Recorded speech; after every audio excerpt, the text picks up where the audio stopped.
Bad language coming at ya. Don't watch if you're a kid. What's going on, people? Wino is back with another review of Loki, the finale, episode 6, last review of season 1. And immediate thoughts? It was alright. Wasn't the best thing I've ever seen. I think my biggest problem with it was a little too much exposition. Story writing 101, show don't tell, and there was a lot of telling going on in this episode. So, look, not going to run through the whole episode, just things I found interesting, and really close to the start, we had Loki and Sylvie getting their, trial of temptation from Miss Minutes. They didn't really think about it too much, and what we find out soon is it's barely even a trial at all, because he who remains knew what they were going to do anyway. Now, he who remains turns out to be the guy that was in charge of everything. He's the man behind the curtain. We had our timekeepers as the big blustery Wizard of Oz style thing, and they pull back the curtain and there's this man controlling it. So, yeah.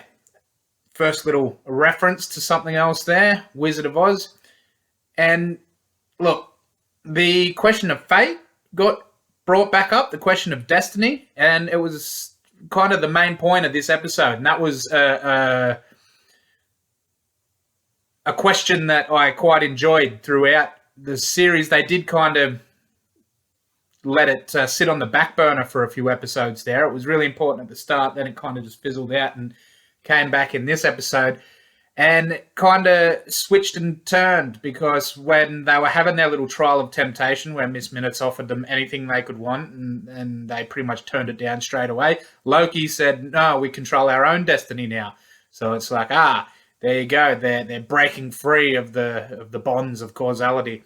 But then they get up and they start, they meet he who remains, and he starts going through shit, and he reveals that even them breaking free of the TVA and going to Lamentus and going to the Void and finding him, even that was all not just known about by him, not just destined to happen, but actually planned out.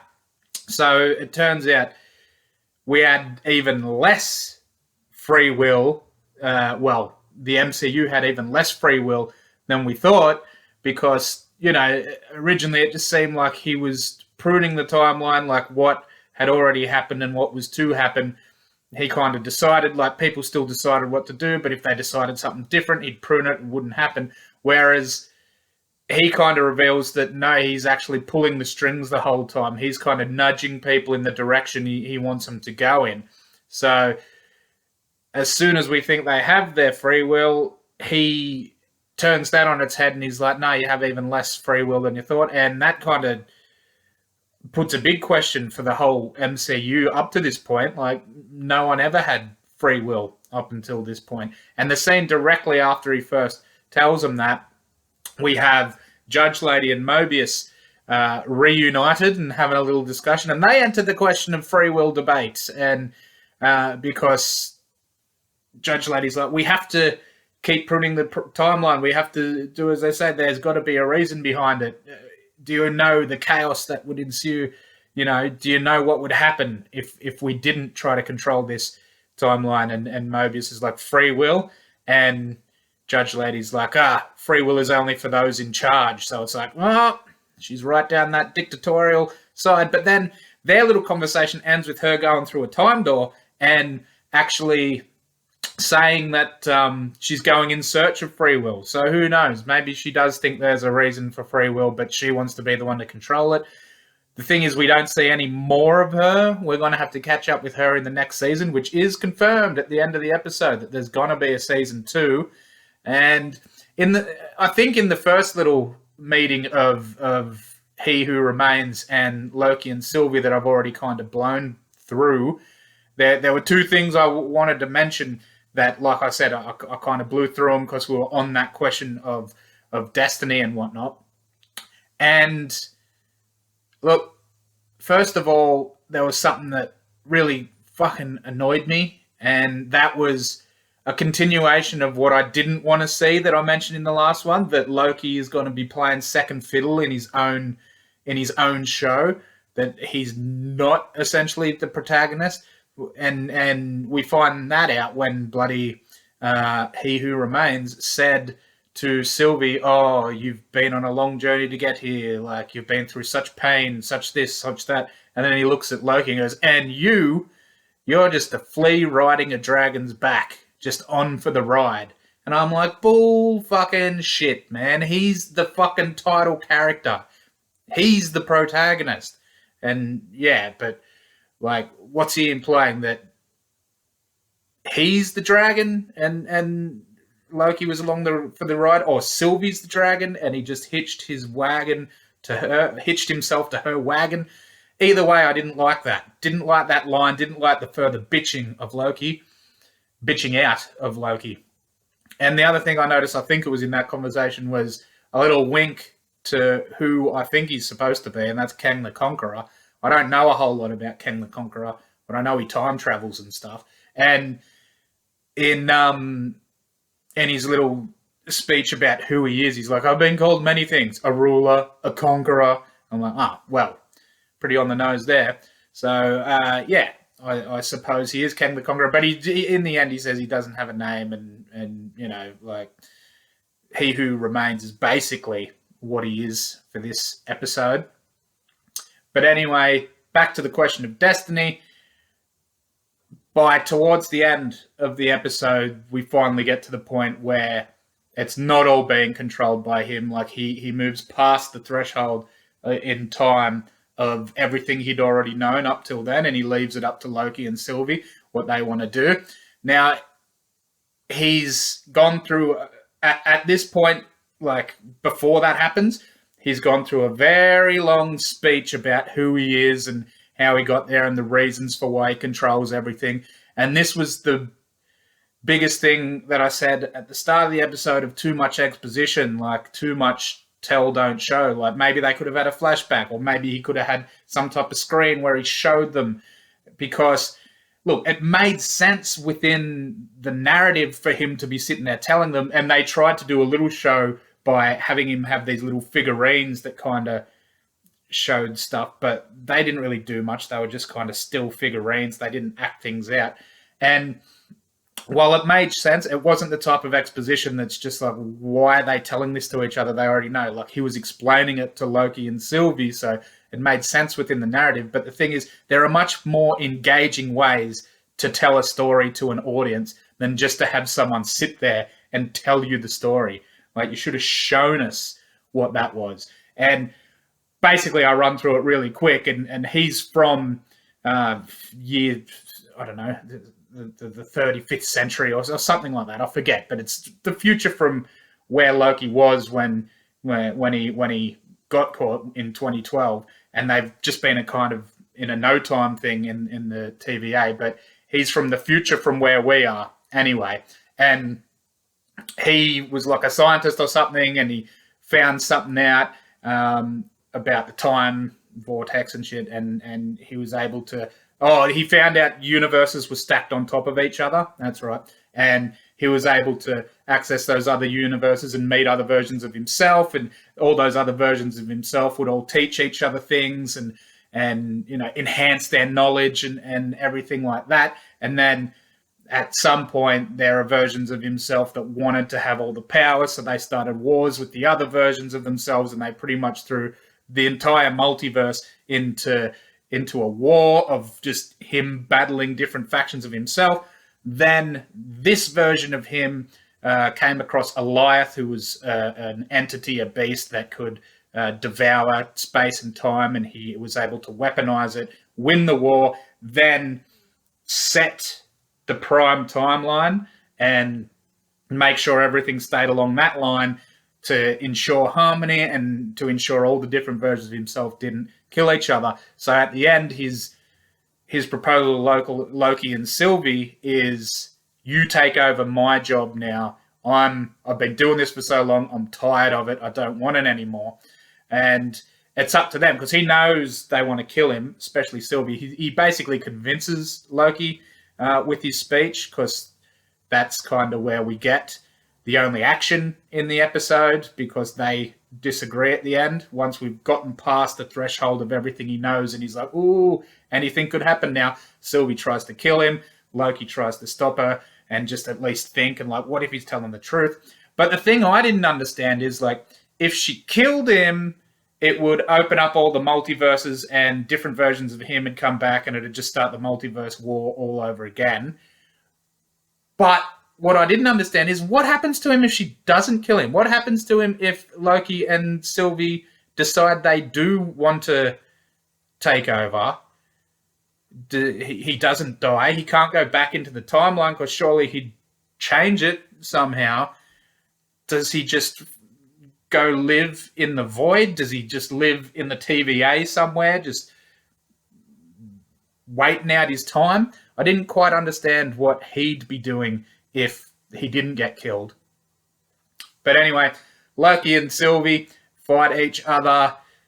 Loki ends up like, Sylvie gets the best of him, of course. Loki ends up morphing straight in front of her, teleporting straight in front of her just as she's going in for the slice, and he puts his own neck on the block and he throws down his knife and he's like, don't do it. And then she kisses him, and look, this was the most chemistry-free kiss I've seen in a long time. I didn't mind the chemistry between them throughout the season. In terms of the actual characters themselves, as I've said numerous times, it made sense to me that they'd end up being into each other. As the actors go, they didn't have the best chemistry in the world, but they had at least, reasonable chemistry. Like, Tom Hiddleston's so charismatic, he can have chemistry with pretty much everyone, it seems. But this kiss, it was just pursed lips touching each other, no passion in it, nothing. And it just felt like, they don't really seem into each other. And like the music swelled and it was supposed to be a big moment. And He Who Remains is like, oh. And I was just like, I'm not feeling this kiss whatsoever. But after that kiss, she pushes Loki through a time door and she ends up walking up and killing He Who Remains. And he goes, ooh, see you soon. So meaning that all the versions of him are going to come back. And then she just ends sitting on the floor going, well, I don't know what's going on next. Then we end the episode back at the TVA. You've got Mobius and C-15 going like, oh, look at everything branching off. It's too late to do anything now. Are we just supposed to leave this? And then Loki comes up and he's like, shit, we just fucked up. We killed a really powerful band and blah, blah, blah. And he's like panicking and Mobius is like, settle down. You're an analyst, are you? What's your name? Who are you? So it's like he doesn't know who Loki is. So what they've done is changed the timeline. Because when he first got sent back, he just got sent back to the TVA. So they would have known. But I'm imagining once she killed He Who Remains, or Kang, if that's who he is, that shifted everything. And now Mobius and C-15 didn't know who he was. And Loki looks out over the balcony into the main thing, and there's a big statue of He Who Remains instead of the Timekeepers. And this felt very Planet of the Apes. And I'm not talking the original Planet of the Apes, because by him seeing the Statue of Liberty at the end of that, he realizes, oh shit, this has been Earth the whole time. It's just way in the future. There's no way I can go back to Earth. Even though in the later sequels, they figure out a way to send a couple of apes back to Earth, the nurse and her husband, back in time somehow. But anyway, Charlton Heston seeing that statue at the end of the original Planet of the Apes makes him go, oh shit, this is Earth. I can't get back to where I need to be. You maniacs, you blew it up. And this ending felt a lot like the much less idolized Marky Mark version of Planet of the Apes. Not a great version of Planet of the Apes. But at the end of that, he flies away from the Planet of the Apes and he comes back and he does land back on Earth. But when his spaceship crashes in DC at like the Washington Monument or something, not the monument, but I forget what it's called, the building where the big Abraham Lincoln statue is, all these police show up and it's like, oh, what's this thing that's just crashed here? And they get out and they're all apes. And he looks back and the statue of Lincoln is actually the statue of the ape. I forget which ape's name it was. It was the villain ape in it. It was like Cornelius or something like that. And he's like, oh, shit, I'm in an alternate version of the Earth. And that's what this felt like Loki looking at that. Then I sat through the credits because I wanted to see if they were going to have an end credit scene. They didn't, but what they did have was confirmation that there will be a season 2. So that's it. That's the end of that episode. I thought it was pretty mediocre. I didn't mind the explanation for he who remains for who he who remains is, and how he's been controlling time and everything like that. But I just thought it was a little bland, and I've said over and over in this, again in these reviews, I like talking. I really do. I like dialogue in movies. But there was just a little too much dialogue, not enough backing it up. It felt like they were relying mostly on the charisma of the actor playing He Who Remains to sell this long exposition that he had to go through. And he was fine. He was fun enough, but it just, I don't know. It wasn't the most engaging episode and certainly didn't have a particularly finale feel about it. So, that being said, how did I feel about the overall series? Look, I got to say, very much like the finale, I thought it was okay. I thought it got off to a really promising start. I really did like the first episode. But I felt it just kind of meandered throughout the rest of the series. It never reached any great heights. It never was completely shit. I didn't like, as I've said, that they made Loki the bitch in the show. He's not the main man. Sylvie seemed like she was more important than him in the end, and it's supposed to be about a show about Loki. I loved Tom Hiddleston's performance all throughout. He can do no wrong in this character, as far as I'm concerned. I really liked Owen Wilson. He's always charming, and I thought he was great in this as well. I thought him and Loki were a lot of fun together. Judge Lady was all right. Sylvie was all right. Didn't love C-15. She had moments where she got better, but her as a character, I didn't love her necessarily. And look, we didn't get enough of He Who Remains to see how he's going to work as a big villain. I thought he could be interesting. I thought the actor was fairly engaging. They just left too much on his shoulders to sell too much in this episode. So going forth, I'm sure we're going to see more of him in the MCU. And let's see where he goes from here. I thought episode 1 and episode 5 were probably the two best episodes. Episode 1 because it opened up all the questions. Episode 5 because we had that fun interplay with the Lokis and the great performance by Richard E. Grant. But look, I'd never had a point in the season where I loved it as much as I loved WandaVision early on. Like WandaVision, the first half or so of that season, I was so in. I was so into all the fucking mystery. I was so like, what's going on? I was a bit let down by WandaVision at the end. I'll say I was probably more disappointed in the WandaVision finale than I was the Loki finale. And the answers to all the mysteries and stuff weren't quite as satisfying as the mysteries they opened themselves. But I'd say as an overall series, I probably liked WandaVision a little more because yeah, Loki kind of just meandered around that middle, whereas WandaVision had much greater heights. And the lows didn't go too low, but they did kind of let the air out of the tires and leave the season a little flat for me. So none of these Marvel seasons have completely knocked me off my feet, which is disappointing because I'm a big MCU fan. Falcon and Winter Soldier was fine. I definitely didn't like it as much as WandaVision. I'd say WandaVision I like the most out of the three of them. I'd have to think about if I liked it more than Loki, but just gut feeling, I think I like Loki better. So the question is how's all this going to affect, like, what happened in Loki? How's all this going to affect what's going on in the MCU? Doctor Strange and the Multiverse of Madness, is that going to have anything to do with this? Spider-Man and his multiverse stuff, is that going to have anything to do with this? Is WandaVision going to have impacted any of it? And by the time we get to season 2, will those movies have impacted what's going on in this Loki universe? And would you just be able to watch Loki season 1 and season 2, or would you have to watch those movies to keep up with what's going on? So who knows? We'll see. Little bit of a tepid feeling and tepid response to the overall series, but I still love Loki as a character, still love Tom Hiddleston, and I will be watching season 2.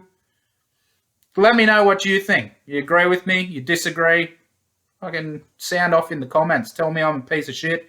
Tell me I'm great. I'll take either one. Well, I was going to say catch us next time. Well, I will be back. I'll have to decide what show I'm going to start reviewing next, because Loki's over for the time being. So I will catch you next time. Hopefully it'll be next week. I'll have something decided by then, but we'll see.